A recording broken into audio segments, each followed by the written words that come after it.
जी हाँ जी दबाइए ना क्या सब्सक्राइब के लाल बटन और साथ में घंटे का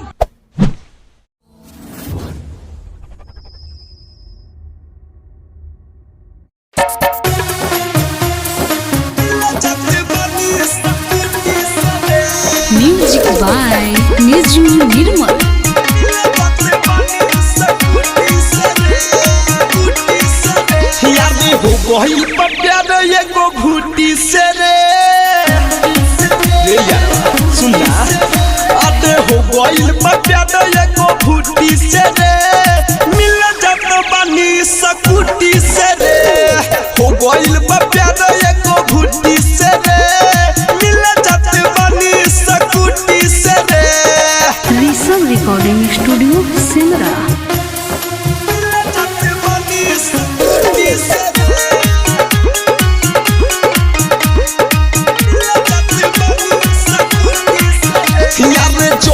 बुलाई तो यहाँ बेले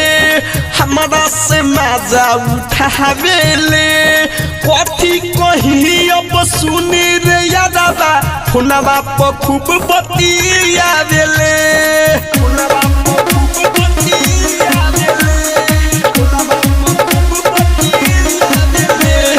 जब बुलाई तो यहाँ बेले हमारा से मजा उठावेले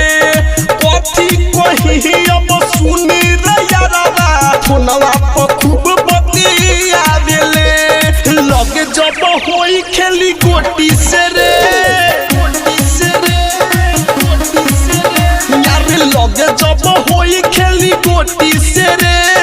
मिल जाते बानी सकुटी से रे हो गइल बा प्यार एगो घूटी से रे मिल जाते बानी सकुटी से रे म्यूजिक बाय निजू निर्मल।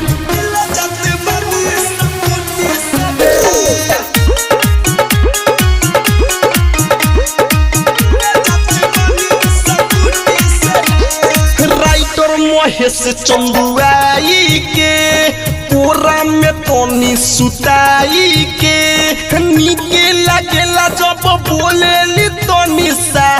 उरे यार मुस्काई के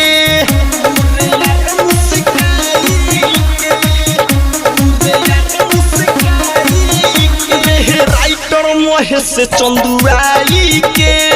पूरा में तनी सुताई के नीके लागेला जब बोलेली उरे तनी सा मुस्कुराई के